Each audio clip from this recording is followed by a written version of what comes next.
Hello, everyone. I hope everyone's having a blessed day and a blessed 2023.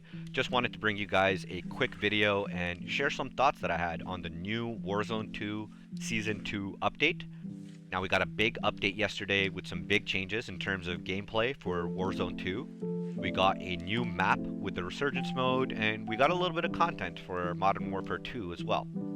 Now, I know for the last 3 months, the game's been in a pretty bad state, and I think a lot of people would agree that there's been no changes and no communications from the Activision Call of Duty teams at all.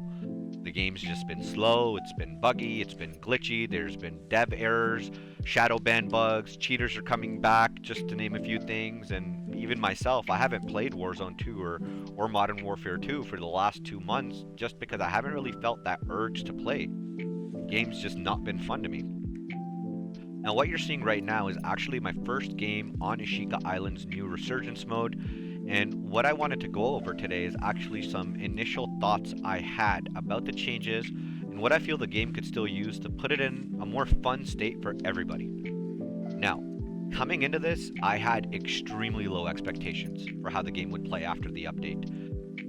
And I have to give credit where credit is due. I do think that they are taking steps in the right direction, especially since they've given the reins over to Raven Software. The Rebirth mode was pretty fun to play. I didn't expect it, and I really hope it's not just the honeymoon phase talking, because it's something new, and I hope this feeling can last.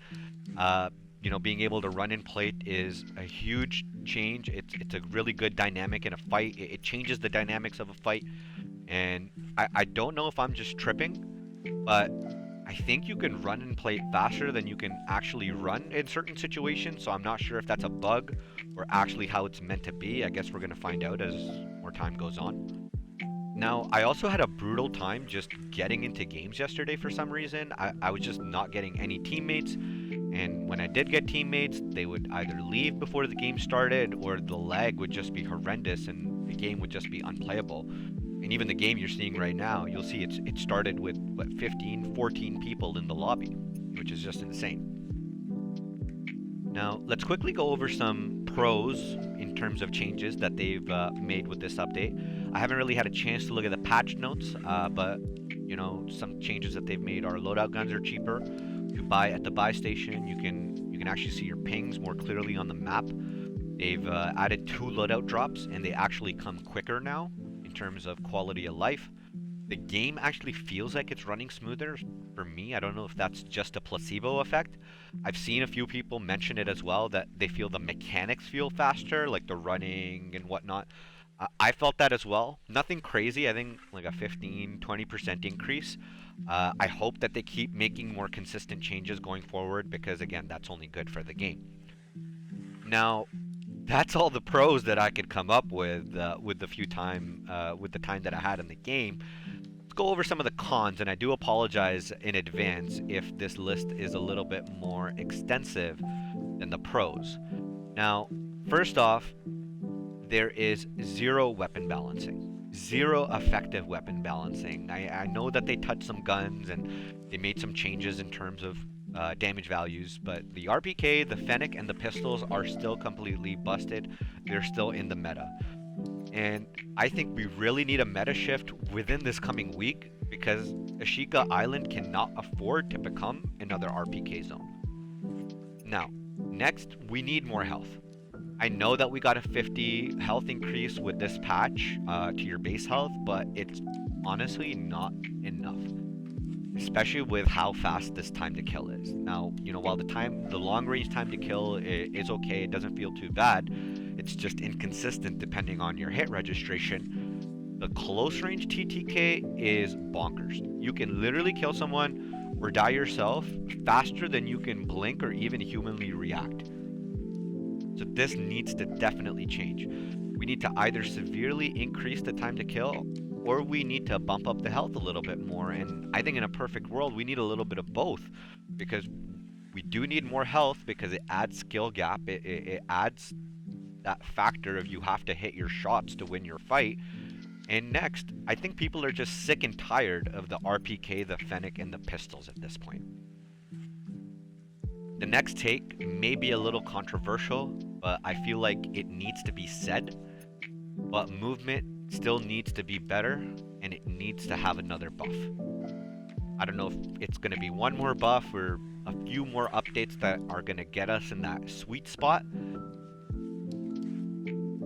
With how fast the time to kill is currently, you need to make movement viable. Sliding right now is completely useless. You're better off not even touching that button. The only thing that is somewhat viable is dolphin diving when you're trying to get away from being shot. Now, if they don't want to buff the movement, that's fine. Then you need to drastically raise the time to kill, because the way that it currently exists, especially on Ashika Island, which is mostly close quarters fights, it's not balanced. Hitting your shots on a moving player is a skill gap, and anyone that says that Warzone 2 right now takes more skill to play than Warzone 1 is just lying to you. You know, some players say that in Warzone 2 you need to have gun skill and map knowledge and IQ in order to win your gunfights, but you literally needed all of those things in Warzone 1.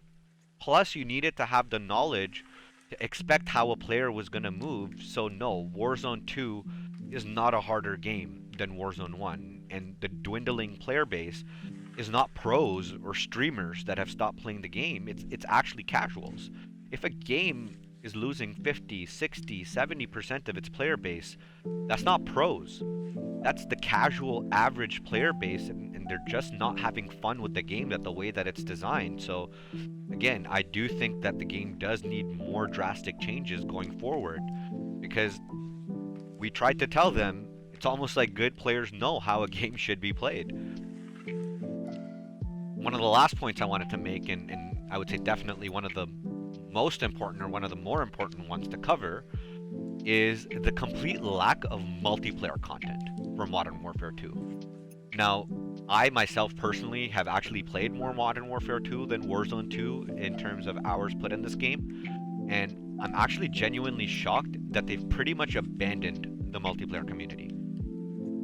Myself and a lot of people paid $100 for this game. Where is the content? Where are the maps? Where is High Rise, Afghan, Terminal, Favela, Quarry? These are all old maps. Where are the new maps? Why do we keep getting the same reskinned maps? People get excited over Shoot House and Shipment, but that's nothing to celebrate. We've literally had Shoot House and Shipment for the last 3 years, and until Activision got bitched at online, we weren't even getting a new multiplayer map this season, and they finally decided to change their plans and give us a new map in Season 2 Reloaded, which wasn't even part of their original roadmap. The lack of original content that this game is being given for the paid product is just sickening. And you know, I've been a pretty vocal advocate online on my Twitter that I think Activision should be sued for false advertising with this game. You know, they said this would be a 2-year COD. It's clearly not. We know there's another premium game coming out this November.